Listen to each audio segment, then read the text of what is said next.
अस्सलाम वालेकुम, मैं शाहिद हुसैन हूँ और गुलाम हैदर साहब सऊदी अरब से मेरे साथ मौजूद है। हैदर साहब, आपको जहमत हमने इसलिए दी कि सीमा पाकिस्तान से इंडिया चली जाती हैं नेपाल के रास्ते, और पाकिस्तान में उस हवाले से आवाज़ नहीं उठाई जा रही जिस तरह आपका तकलीफ़ है, आपकी दुख है, आपका गम है। क्योंकि एक तो बीवी चली गई बगैर बताए, और उसके बाद फिर साथ साथ आपके 4 बच्चे जिनके लिए आपने पूरी ज़िंदगी मेहनत की, मजदूरी की और पूरी ज़िंदगी उनके ऊपर सर्फ की, और आज भी उनकी हिफाजत के लिए आप वहाँ जमा पूंजी करते थे, मेहनत कर रहे थे, लेकिन अचानक बीवी आपकी चली जाती है। तो आप इसके सारे गम में आपके साथ कराची वाले साथ हैं, आपके सिंध वाले आपके साथ हैं, पूरा पाकिस्तान आपके साथ है, क्योंकि एक बहुत बड़ा सदमा है। ये किसी के साथ भी हो सकता है, ऐसा नहीं कि आपकी कोई गलती होता ही होगी, जो नसीब में लिखा होता है। लेकिन ये बताइएगा हैदर भाई कि चूंकि सीमा के हवाले से इंडियन मीडिया क्योंकि बहुत ज़्यादा उछाल रहा है इस बात को, आप खुद भी वहाँ ट्रांसमिशन में होते हैं, तो सीमा को बुनियादी तौर पर आप जानते कब से थे? यानी कि आपकी मोहब्बत की शादी थी, तो उससे पहले आप कब से जानते थे? बचपन से जानते थे? कोई रिश्तेदार थी, पड़ोसी थी, क्या था मामला, क्या था? सर, पड़ोसी तो नहीं थी, वो कोट बंगले के रहने वाले हैं, हम जैताबाद के रहने वाले हैं। बस में किसी तरह से बातचीत हुई फोन पे, 1 महीना 2 महीना 3 महीना, फिर हमने जाके जैसे हमारी बात बन गई, फिर गए हम कोर्ट मैरिज किया जैकमाबाद में, सर शादी कर ली। शुरू में तो नहीं जानते थे, जैसे मोबाइल में इंसान है, बातचीत होती है, फिर जानकारी भी होता है, इस हिसाब से फिर हम कोर्ट मैरिज जैकमाबाद में जाके शादी की। उसके बाद हम कराची आकर बेटायाबाद में रहने लग गए सर। तो जो जब शादी हो गई थी आपकी, तो उसके बाद फिर सीमा के चूंकि घर वाले ज़ाहिर है पूरे पहले अगर नहीं थे, जान पहचान नहीं थी, आना जाना नहीं था, तो शादी के बाद तो मिलना जुलना होगा, ससुराल वाले भी आते जाते होंगे, आपके साले भी आते जाते होंगे, और रिश्तेदार भी, उनके साथ भी तो मिलना जुलना होगा आपका।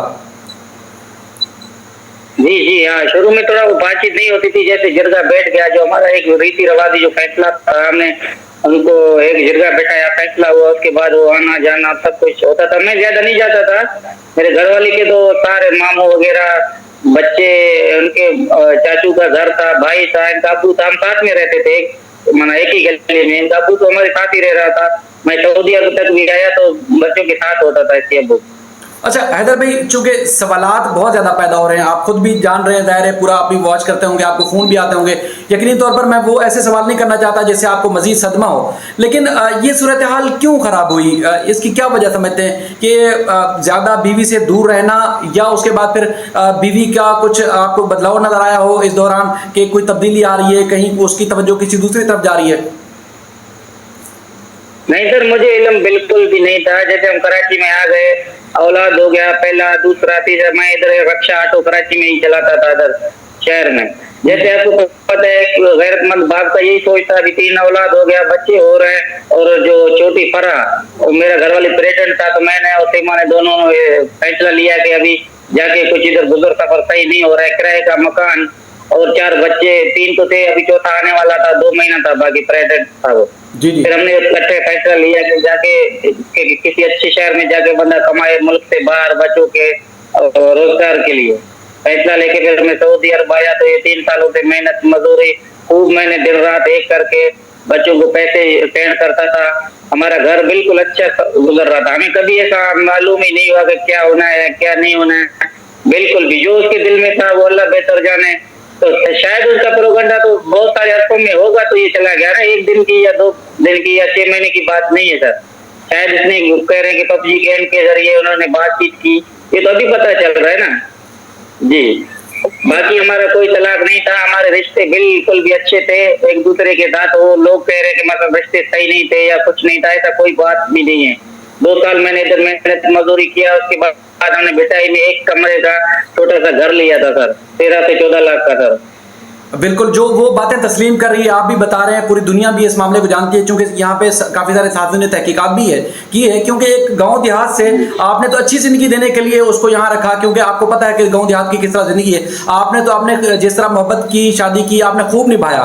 धोखा असल में उसने दिया आपको, आपने धोखा नहीं दिया। आज भी उसी के लिए मेहनत कर रहे हैं, तड़प रहे हैं। आप जब इंडियन चैनल्स के ऊपर बैठते हैं, रोते हैं, तो आपके साथ बहुत सारे लोग रो रहे होते हैं, उनके भी दिल कांप रहे होते हैं कि इतना बड़ा सदमा कैसे हो गया। तो बुनियादी तौर पर वजह क्या है, क्यों धोखा दिया उसने आपको? सर ये बिल्कुल भी मुझे इल्म नहीं था। 10 मई तक भी एक दूसरे के साथ से हम बातचीत हो रहे थे, और जैसे इमरान खान को गिरफ्तार किया था तो आप लोगों को पता है नेटवर्क का मसला था। जी जी। नेटवर्क नहीं आ रहा था, इसने लोकल पे भी बात किया है, इधर नेटवर्क कराची में नहीं है, आप कैसे हो, ठीक हो? मैंने बोला हाँ मैं ठीक हूँ बिल्कुल। 10 मई से जैसे 11 तारीख हुआ तो बातचीत नहीं हुई। मैंने इनसे भाई से पूछा कि सीमा से आपकी बात हुई? बोलते कल हुई और आज नहीं हुआ। मैंने बोला कल तो मेरे से भी वो कोर्ट बंगला पे, बोलते मैं कोच में हूँ, मैं आ रहा हूँ कराची, तो कल मैं तेरे से बच्चों से बात कराऊंगा। जैसे वो सुबह आके इधर खचल गोड पे उतर गया तो आया घर बैठा ही, बाद में घर पे ताला लगा हुआ था, पड़ोसी से मालूम हुआ तो बोलता है ये कल नहीं परसों ये चला गया।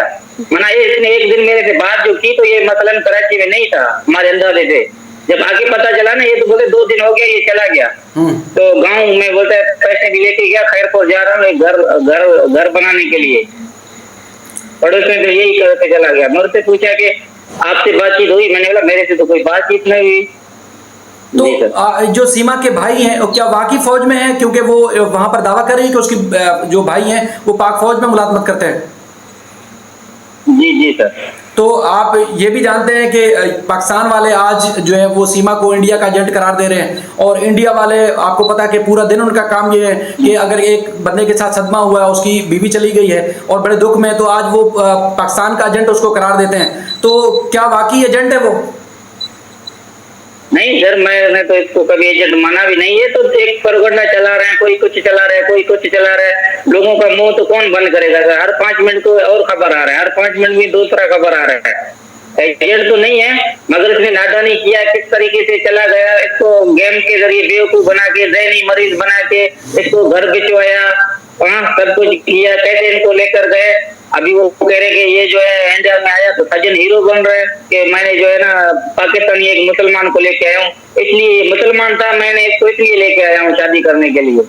तो आपने वहां जाके जब उसके तेवर देखे, बदलाव देखा, बातचीत देखी कि एकदम फर हिंदी बोल रही है, तो जब यहाँ पर थी तो क्या आपको लगता था कि कोई उसको सही से मुसलमान नहीं है, उसको इस्लाम से दिलचस्पी नहीं है, उसको बच्चों से दिलचस्पी नहीं है और कन्वर्ट हो जाएगी? यानी कि जैसे आप और हम ठीक है मौलवी नहीं है, हम जो है वो एक मस्जिद में इमाम नहीं है, लेकिन एक ज़ाहिर है जो दीन की बुनियादी चीज़ें आपको और मुझे पता है, तो इस तरह की चीज़ें उसको दीनी पता थी, लेकिन वहाँ तो वो एक आयत भी नहीं सुना पा रही।